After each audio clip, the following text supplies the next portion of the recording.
Well, it is good to see everybody out this morning. It's still a little bit awkward as we're coming together the third week when we've been able to meet back together at the building after a couple of months and not being able to do that. And again, during those months, we attempted to still maintain some contact with each other online and through the different methods that really Christians around the country and throughout the world have attempted to do during these difficult times. But it's so good to be back together in one place, to be able to assemble together on the Lord's Day.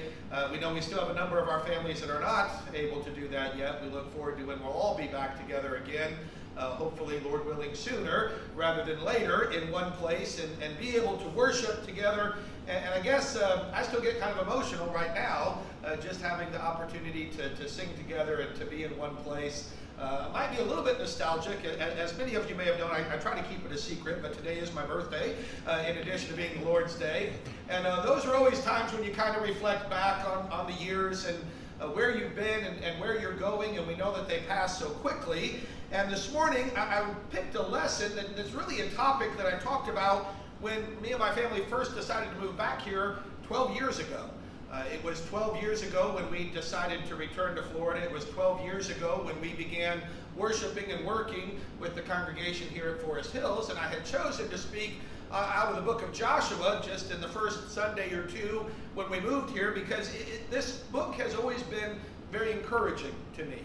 And really Joshua has been an encouraging character as I've reflected back on him over time. And I was already thinking about that. And then Brother and Sister Williams came to visit here this morning, and that just gets me thinking back to years and years and years ago. Not that, I don't want to make them feel too old, but 30 years ago when I came to Florida College, and first had Brother Williams as a professor, and then 28 years ago when Stephanie and I got married, and then we started attending after 1 year of marriage out at Dover, started attending the congregation there, and Brother Williams was one of the preachers there, and that's the congregation where I first started preaching, was out in Dover. So it's been a number of years.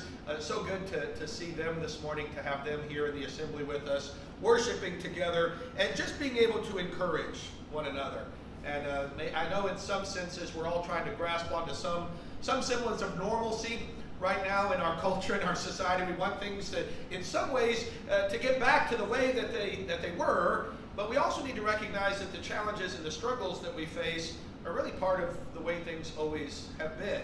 And I think that's one of the lessons from Joshua. I'm not sure that I relate to Joshua as directly as I might to other individuals in the Bible, because Joshua was a warrior and came from a radically different background than I came from. But I've always been uplifted by his faithfulness and his success in the face of incredible odds. And really one of the reasons that I preached a lesson out of Joshua when I first moved to Forest Hills 12 years ago is because I felt like our situation at Forest Hills was very much like that of Joshua's day. But in truth, it wasn't just Forest Hills. Instead, it's the same situation that's faced by all of God's people. And it wasn't just 12 years ago. It's the situation that we face every day.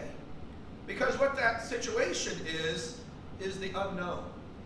That we face challenges and difficulties. They're going to force us to step up and to have some courage and to overcome fear. And we don't always know what those challenges or difficulties are going to be.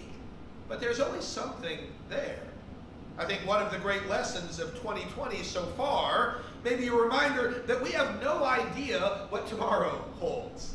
And that's what people have said about this year. There's just been one challenge after another, and you just had no idea what was coming tomorrow. You actually have no idea what's coming today. And you just know that there's going to be some difficulties. There's going to be some challenges, and with each passing hour, there are new opportunities and new challenges.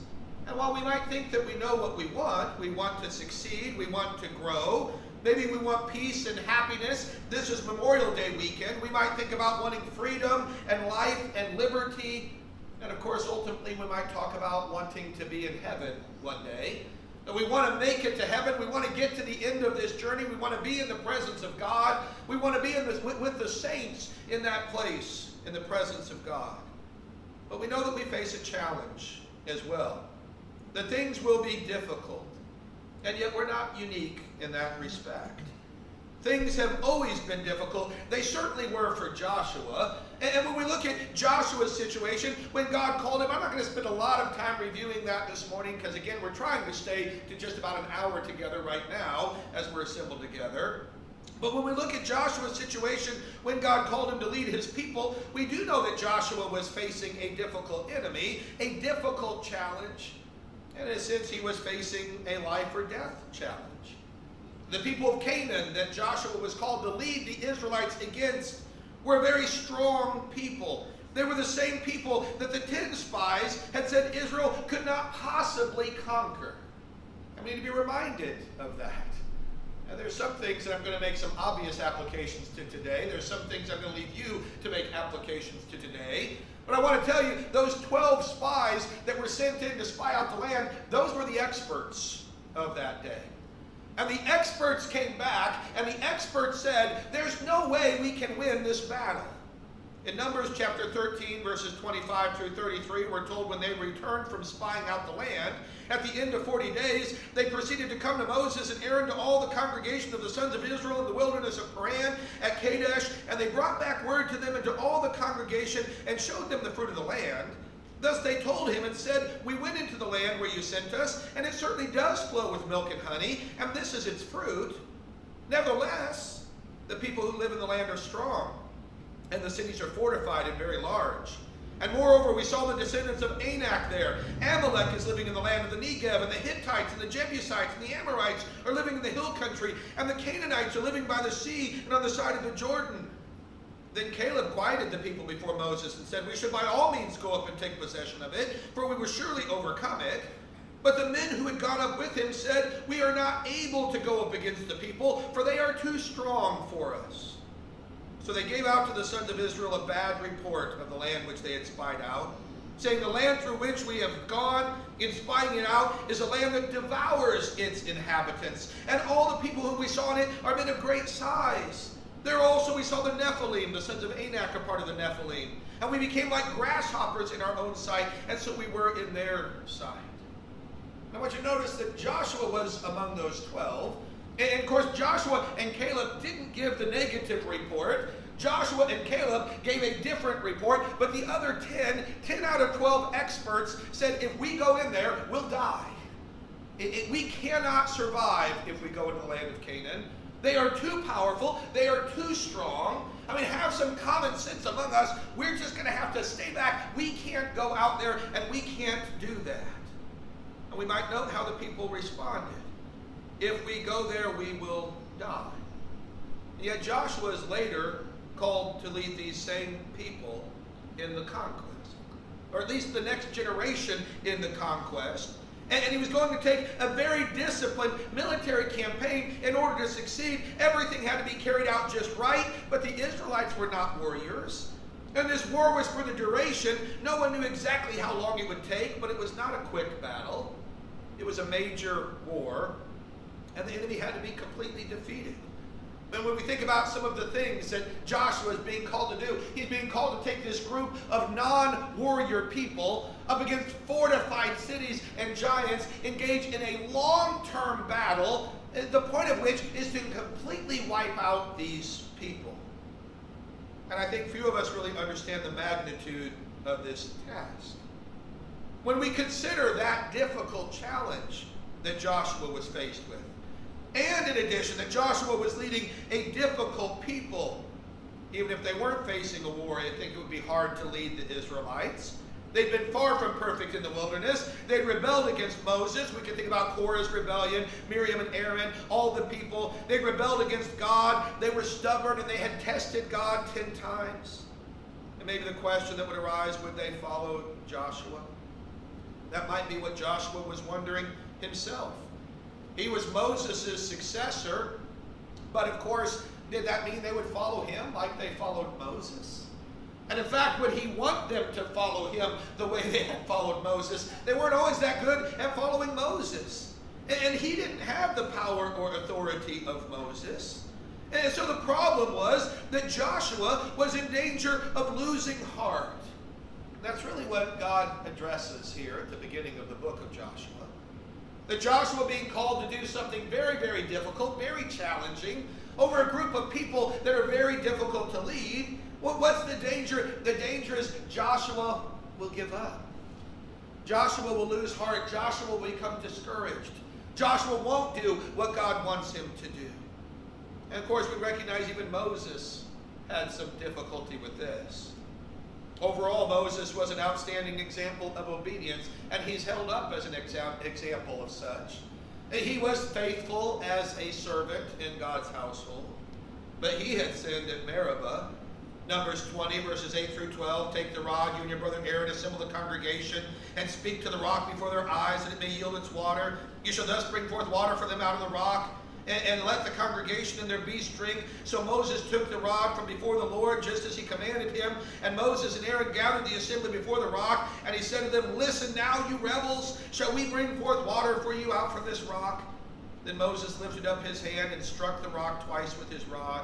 And water came forth abundantly, and the congregation and their beasts drank. But the Lord said to Moses and Aaron, because you have not believed me to treat me as holy in the sight of the sons of Israel, therefore you shall not bring this assembly into the land which I have given them. And I'm not going to go into great detail on this example as to what exactly Moses did that was disobedient. What Moses and Aaron did that showed their lack of faith, but it is clear that they failed. I know there's some discussion, it's the striking of the rock. I know there's some discussion, it's the attitude that's displayed. Listen here, you rebels, shall we bring forth water? It's God who's bringing forth water. I don't know what all was involved, if it's the attitude, if it's the action, but clearly they failed. And also earlier, Moses had become discouraged. Back in Numbers chapter 11, verse 14 and 15, where Moses said, I alone am not able to carry all this people because it's too burdensome for me. So if you're going to deal thus with me, please kill me at once, if I found favor in your sight, and do not let me see my wretchedness. We're familiar with that occasion when Moses just comes to God, and Moses says, I just can't do it anymore. I can't lead these people. I can't keep doing the job that you want me to do. If this is how it's going to be, just kill me now. Just let this be over, Lord. Because Moses lost his courage at that time. But Joshua needed to do better than that. Joshua would be leading the same people, and he knew they had little faith when it came to these things. And they would be facing their biggest challenge since leaving Egypt. And again, that generation had already perished. So Joshua had to succeed where Moses had failed. And how was he going to do that? Well, God gave some words to Joshua. I want to read Joshua chapter 1, verses 1 through 9.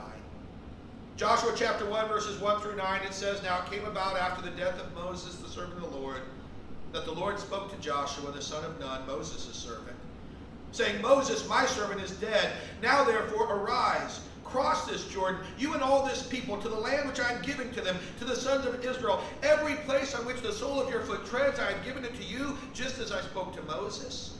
From the wilderness of this Lebanon, even as far as the great river, the river Euphrates, all the land of the Hittites, as far as the great sea toward the setting of the sun, will be your territory. No man will be able to stand before you all the days of your life. Just as I have been with Moses, I will be with you. I will not fail you or forsake you. Be strong and courageous. For you shall give this people possession of the land which I swore to their fathers to give to them. Only be strong and very courageous.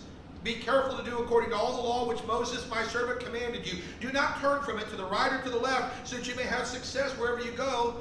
This book of the law shall not depart from your mouth, but you shall meditate on it day and night, so that you may be careful to do according to all that is written in it. For then you will make your way prosperous, and then you will have success. Have I not commanded you? Be strong and courageous. Do not tremble or be dismayed, for the Lord your God is with you wherever you go. I want to look at that advice, that commandment that God gave to Joshua. To be strong and courageous. Those words that God gave to Joshua, again, we've studied this in the past, but they're so significant. And that God repeated these words to Joshua 3 times in this passage is also significant. In Joshua 1 verse 6, be strong and courageous, for you shall give this people possession of the land which I swore to their fathers to give to them. Joshua 1 verse 7, only be strong and very courageous. Be careful to do according to all the law which Moses my servant commanded you. Do not turn from it to the right or to the left, so that you may have success wherever you go. And then 2 verses later, have I not commanded you? Be strong and courageous. Do not tremble or be dismayed. The Lord your God is with you wherever you go. And God repeated that 3 times to him. By the way, I could do another lesson. I may do another lesson on this in the coming weeks, where we looked at those 3 occasions, because there's some things connected to those 3 occasions. Be strong and courageous. I'm going to do what I promised. Be strong and courageous. You need to keep the law. Be strong and courageous. Do not be afraid or tremble. Do not fear or be discouraged. I mean, we could look at those 3 aspects. It makes another really great 3-point sermon. Because connected to this strong and courageous is this idea of me doing what I promised. And this idea of you keeping my commandments, my law. And this idea of not having this fear or this trembling and this being dismayed. But instead, this morning, I really want to look at this idea of being strong and courageous. And really what that phrase represented, because God saw this as the key to Joshua's success, and I think there's something that we can learn from it. And we look at those 2 different aspects. When Joshua was told to be strong, what that meant, what does that provide? And simply Joshua needed to have the strength to do what God wanted him to do. And in his case, it involved physical strength as well as spiritual strength. But it really addresses the problem or question of ability. To be able to do what God wants him to do. Now, I know it involves the perseverance or the power to keep holding fast when you really want to quit. And we've all had times when we've wanted to quit something. And yet, I think part of this is, kind of holding on and keeping firm. Although that's also connected to the courageous aspect that we'll look at next. But Joshua, I think, understood that this strength was going to help keep him firm. In fact, the advice that he gives at the end of his life in Joshua 23, verses 6 through 8, when he's talking to the people, he says, be very firm then to keep and do all that is written in the book of the law of Moses, so that you may not turn aside from it to the right hand or to the left, so that you will not associate with these nations, these which remain among you, or mention the name of their gods, or make anyone swear by them, or serve them, or bow down to them. But you are to cling to the Lord your God, as you have done to this day. When he's giving advice at the end of his life, he says, be firm to hold on to God, and to hold on to his law, and not to become like the nations around you. Not to go after their gods, not to go after their desires. Not to have the same thoughts and fears and ideas that they have, because you're different as God's people. But Joshua needed strength to do what he was supposed to do. And Joshua needed to realize where his strength comes from, that it really wasn't his own strength. Instead, his strength would come from the Lord. And that's part of what the Lord had said to him. Be strong and courageous, because I'm going to be with you. Be strong and courageous, because I'm going to give you the land that I promised to give to you. I'm going to give the people. It's my word. It's my promise. It's my presence that's going to give you strength. And Joshua knew that. I mean, he had said so when the spies had returned from the land of Canaan. Caleb spoke up there and said, no, we need to go. The Lord, Lord is with us. We'll be successful. In Numbers 14, verses 6 through 8, we're told Joshua the son of Nun and Caleb the son of Jephunneh, of those who had spied out the land, tore their clothes. And they spoke to all the congregation of the sons of Israel, saying, the land which we passed through to spy out is an exceedingly good land. If the Lord is pleased with us, then he will bring us into this land and give it to us, a land which flows with milk and honey. No, when the other spies say we can't do it, Joshua and Caleb, no, yes, if the Lord is pleased with us, if the Lord is pleased with us, we can go in there and we can succeed. And he'll be with us and he'll give us that land. But Joshua needed to remember that. He needed to have this strength, this ability to do what he was supposed to do. And God said, I'll give you that strength. I'll make you able to do what I want you to do. But that was only half of what Joshua needed. He was also told to be courageous. And what does that mean? I mean, what does courage provide for him? Well, in many ways, courage is similar to the perseverance that we talked about, in that it helps us keep going when we don't want to keep going. Courage is the dedication, the drive that makes us fight, again, when others would run. It helps us overcome fear and take action. And most of us recognize that that's really what we associate with the word courage. Courageous people charge into battle when few would even dare. Courageous people will face down death, and they don't let that fear of death overcome them. Their courage motivates them. Something needs to be done. Something needs to happen, and I'm going to be the one to do it. And I know it's dangerous, but that's okay. I'm going to do it anyway. Now, what makes people courageous? I think it's in part created by a strong belief in the cause that you're fighting for. Now, there's a great strength that comes from knowing that you are right. And if you believe strongly enough in something, fear has no room in your heart. And that's sometimes, this is just the right thing to do. And if it's the right thing to do, I'm going to do it. And I don't care what the consequences might be. I can't compromise on it. This is just the right thing to do. And so I'll follow through on that. It can also be created by a belief that you'll win even if the evidence doesn't seem to support that conclusion. Sometimes with willpower and courage, we'll be victorious. I know the odds are against us, but I just believe we're going to win. I just believe that this is going to go the way that I think it's going to go. And so I'm willing to step up and do that. And if you want to see courage demonstrated, then you do look at individuals like Joshua. And of course, Joshua could look at his companion, Caleb, the other spy who was faithful. In Joshua chapter 14, verses 6 through 12, we're told the sons of Judah drew near to Joshua in Gilgal. And Caleb, the son of Jephunneh, the Kenizzite, said to him, "You know the word which the Lord spoke to Moses, the man of God, concerning you and me in Kadesh Barnea. I was 40 years old when Moses, the servant of the Lord, sent me from Kadesh Barnea to spy out the land. And I brought word back to him as it was in my heart. Nevertheless, my brethren who went up with me made the heart of the people melt with fear. But I followed the Lord my God fully. So Moses swore on that day, saying, Surely the land on which your foot has trodden shall be an inheritance to you and to your children forever, because you have followed the Lord my God fully. And now behold, the Lord has let me live, just as he spoke these 45 years. From the time that the Lord spoke his word to Moses, when Israel walked in the wilderness. And now behold, I'm 85 years old today. I'm still as strong today as I was in the day Moses sent me. As my strength was then, so my strength is now for war and for going out and coming in. Now then, give me this hill country about which the Lord spoke on that day. For you heard on that day that Anakim were there with great fortified cities. Perhaps the Lord will be with me, and I shall drive them out as the Lord has spoken." I love that example of Caleb. He says, I was 40. And I was sent to the land to spy out the land, and I went and spied out the land, and I came back, and I said, we can do it with the Lord's help. And the other spies, they made the hearts of the people melt. The other spies gave such a bad report, they created fear. And the people didn't want to do what we were supposed to do. And Caleb comes back and says, so on that day Moses spoke concerning, he said, you and your family, you're going to get that land one day. Because you've been faithful, that's going to belong to you. That's going to belong to you and your family. That's your possession. And Caleb says, I've now waited 45 years and I'm 85 years old. And it's time for me to go take that land. And I believe that if the Lord's with me, I can do it now. At 85 years old. I can go in there, and I can go in there alone if it has to be. And if the Lord is with me, I'll take that land. Now think about that.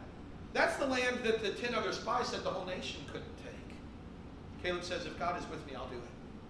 I'll do it. I'll go in there by myself. That's an example of courage. And he says his strength hadn't left him. To be strong and courageous, to trust in the strength that God will provide, and the knowledge that he is with you. And we look at those characteristics and those qualities, and we learn something about the people of God. But we can also learn more about the importance of being strong and courageous by looking at what is given in the Scripture as the alternative. And it's amazing how much you can learn about something by studying the opposite of it, a kind of negative learning. And in a number of places in the Old Testament, the opposite of being strong and courageous is stated as fearing and dismaying or being discouraged. Deuteronomy 31 verse 6 says, be strong and courageous, do not be afraid or tremble. Joshua 1 verse 9 says, be strong and courageous, do not tremble or be dismayed. Joshua 10:25 says, be strong and courageous, do not fear or be dismayed. 1 Chronicles 22:13, strong and courageous, do not fear nor be dismayed. 1 Chronicles 28:20, strong and courageous, do not fear nor be dismayed. 2 Chronicles 32 verse 7, be strong and courageous, do not fear or be dismayed. You see, in those examples, one time dismayed is replaced by trembling, and one time fear is replaced by trembling. The other 4 times, they list the opposite of strength and courage as fear and dismay. And when you think about what those words mean, I think maybe we understand strong and courageous better. Because these work towards opposite goals. When we think about fear, what fear does is fear causes us to freeze in our tracks like an animal in the headlights, and we can't think and we can't act. And when we're frightened, not only do we not do anything good, we don't do anything at all. And that's what fear does. Fear paralyzes us. Fear causes us to not take any action. It takes away your ability. If strength gives us the ability to do something, fear takes away that ability to do it. Causes us to not use our strength. And it's one of Satan's best weapons, to simply scare Christians into non-action. And if you want a good example of fear, I'm not going to get into all of the details of what we should or shouldn't be doing in the pandemic. I understand the complications there. But I think most of us can look in our society and see a really good example of fear in many people. A fear that causes them to not want to do anything. And that's fear. Now you might argue, well, fear in this case is justified. Well, again, I'm not going to get into that discussion here. But you see what fear did. Fear of a pandemic, fear of death, fear of illness. And everybody goes, we can't move, we can't go anywhere, we can't do anything, we can't, we just got to pull back. Well, that's what fear does. Again, sometimes it is justified. We'll see an example of that in just a minute with the people of Jericho and how they reacted, and they had reason to be afraid. But the other word that's used, dismay, what dismay does, it's the same as discouraging. It takes away your willpower or desire. It removes your courage. If courage is the motivation to do something, dismay takes away that motivation. And if Satan can't scare us into inactivity, he oftentimes tries to discourage us, to make us give up. Think it's not that important. We won't succeed anyway. Someone else will take care of it. And if we want to see, again, an example of that, where it was justified, the people of Jericho in Joshua chapter 2, verses 9 through 11, we read concerning them, she said to the men, I know that the Lord has given you the land, and that the terror of you has fallen on us, and that the inhabitants of the land have melted away before you. We have heard how the Lord dried up the water of the Red Sea before you when you came out of Egypt. And what you did to the 2 kings of the Amorites who were beyond the Jordan, to Sihon and Og, whom you utterly destroyed. And when we heard it, our hearts melted, and no courage remained in any man any longer because of you. For the Lord your God, he is God in heaven above and on earth beneath. And it's a great example of what fear and dismay does. Now again, in this case, they had a reason to fear and dismay. The Lord was with Israel. He dried up the Red Sea.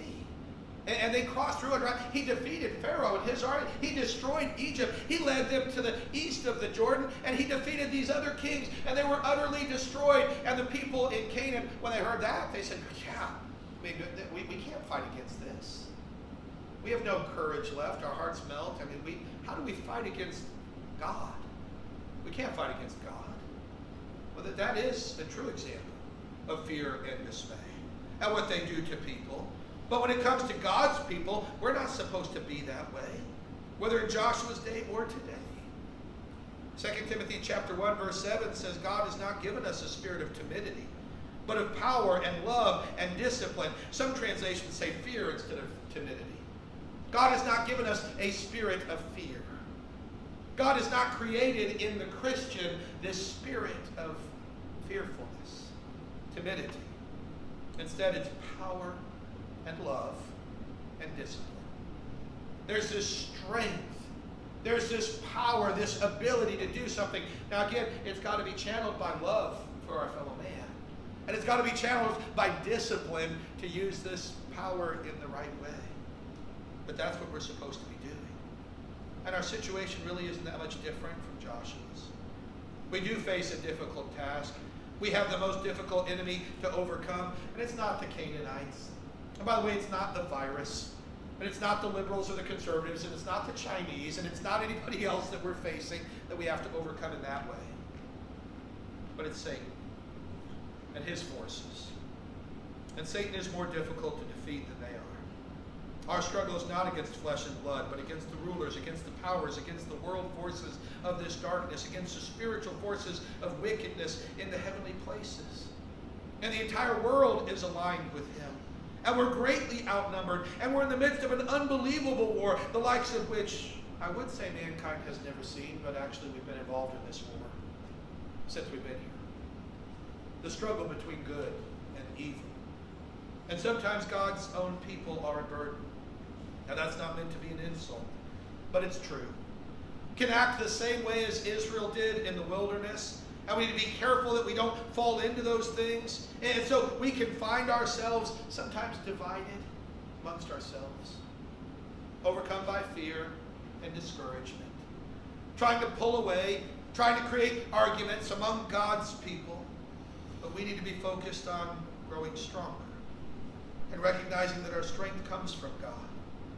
That we don't rely on our own abilities. We don't place our trust in our own preachers, in our own team. We place it in God. And we need to make sure we take up the full armor of God. That we have everything that he has given to us. That we need to continue in our training and our spiritual training. By the way, again, I think we all recognize this is a danger that's come out in the last few months. Again, I'm impressed with how Christians have tried to maintain Bible studies and tried to maintain, some personal study and make sure that this time when we were separated from one another, that we weren't really separated from one another, and we weren't separated from God, that we're growing in our grace and knowledge of the Lord. But we need to make sure that we don't ever give up on that, and that we need to be encouraging one another. Like in so many things, there are only two choices: we encourage or we discourage.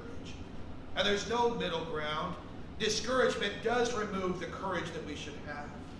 And we need to make sure that we are working toward that common goal. That we act more like Barnabas, the son of encouragement. One of the reasons that we do come together, one of the reasons we look forward to when the rest of the congregation come together, that we encourage each other, stir one another up to love and good deeds, to be the kind of people that we're supposed to be. Because we know that we're fighting for a just cause. Because we believe in what we stand for. And we believe that God will win. He promised that. He's going to do what he promised. He's going to lead us through to that victory. And it doesn't matter what anyone else says. And so the child of God can face whatever comes his or her way. To be strong and courageous because God will prevail. To be strong and courageous because God will not leave us. And he will not forsake us. And he's with us. Again, we may face some difficulties, but we know that he is there. And we want to be on the winning side.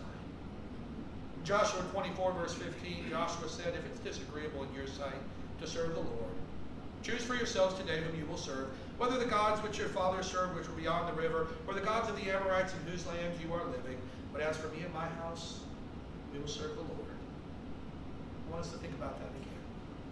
We will serve the Lord. We will trust in the Lord. We won't be like everybody else. We won't put our faith in the things that they put their faith in. You want to be like them? Or do you want to be an example to them? That's what I want us to consider this morning. That's our lesson. I'm going to cut it off there so we can keep it relatively short. But if we can help you this morning to make your life right with God, that's part of our purpose in being here as well. To encourage one another to be the kind of people that we should be. Perhaps you haven't been who you should be. Maybe you need the prayers of the saints. Maybe you're not a Christian yet. You're ready to become a Christian today.